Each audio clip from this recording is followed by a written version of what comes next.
Do you ever wonder why conservatives and liberals just can't talk to each other? Like, have you ever tried to talk to somebody on the other side of the aisle in your Facebook or Twitter or wherever, and you just can't get them to see that you're right? Why is that? Like, why can't we communicate our ideas to the other person in a way that makes sense to them? And why can't they communicate their ideas in a way that makes sense to us? Yesterday, I was having a conversation with the co-author of my upcoming book on how to tell stories that matter, using ethics to write stories that change the world. And we got into talking about different sources of conflict. One of the sources of conflict is people having different values. Another source of conflict is people having different sets of facts about the world. Some people know some information, other people know different information, and so they act at cross purposes. But there's a whole other realm of conflict that falls in between the two, and that is the map. So if values are the compass and facts are the actual territory, the map is the abstractions or the models that we use to make sense of the world and to plan out how we're going to get from where we are to where we want to go. This applies to politics in the real world, and it also applies to storytelling. Progressives, or what we in the United States tend to call liberals, value care more highly, and conservatives value personal responsibility more highly. And also, we sometimes have access to different facts. Like, if you follow conservative media, you'll get a different set of facts than if you follow liberal media. Sometimes both sets of facts are true, they're just picking and choosing which sets of facts they want to talk about. Sometimes they're just made up, or they're taken out of context so completely that it's almost like they are false. But conservatives and liberals also have different sets of abstractions that they use to make sense of what's going on in the world. And we need these. We need a model of reality because our brain is a lot smaller than the universe. So we need abstractions with which to interact with that universe. So for example, progressives tend to think in terms of systems, and conservatives tend to think in terms of individuals. So if someone has a job at Walmart and that job doesn't pay enough to afford to live in the city where the Walmart is and pay their bills and buy food, then a conservative would say, well, dude, you need to get a better job. Like, you have made the decision to work at Walmart and live in a place that you can't afford to live when you work at Walmart. So you should either work really hard and get a promotion, or you should look for a different job.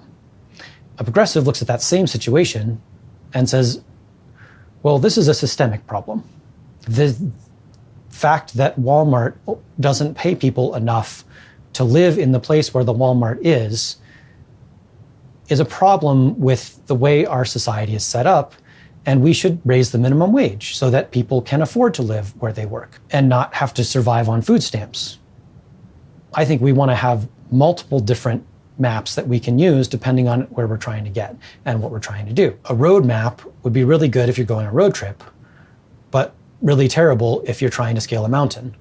Whereas a contour map is really great if you're trying to scale a mountain, but not very good if you're going on a road trip. And I think that the reason that conservatives and liberals can't convince each other is because each of those maps can be internally consistent.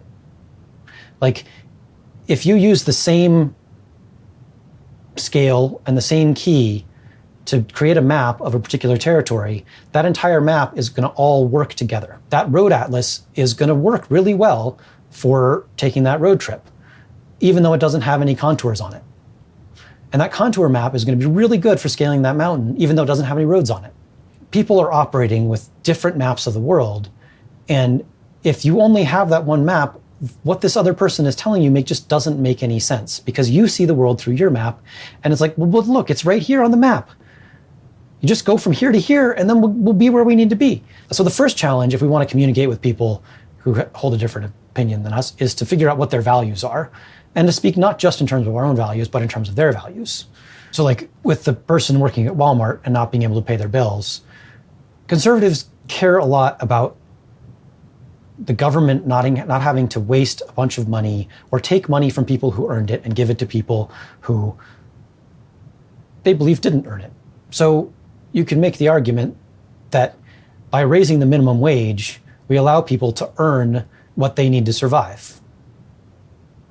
Whereas if you have a minimum wage that's too low, then people have to depend on food stamps. They have to depend on the government to supplement that income. Of course, the conservative will say, well, that person can go get another job.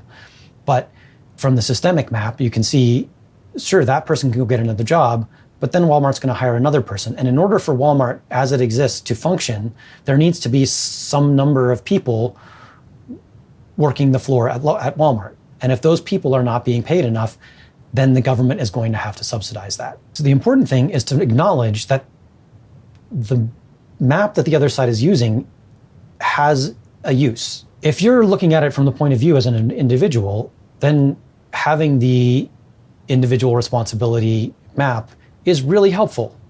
If I'm working at Walmart and I'm not paying my bills, yeah, I can say we need to raise the minimum wage, but that doesn't help me get out of that situation. So as an individual, it's very helpful to take full responsibility for the actions that I take. I can't control society, but I can control the actions that I take and the kind of person that I am.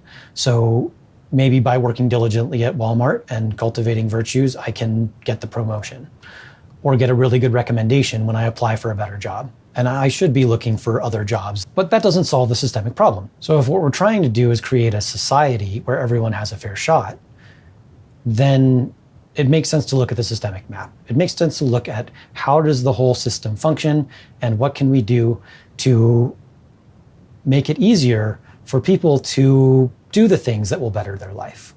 This video was really about how this functions in the real world. If you're a writer or a storyteller or a marketer and you want to know how this functions in storytelling, put a comment below and I'll make another video on that.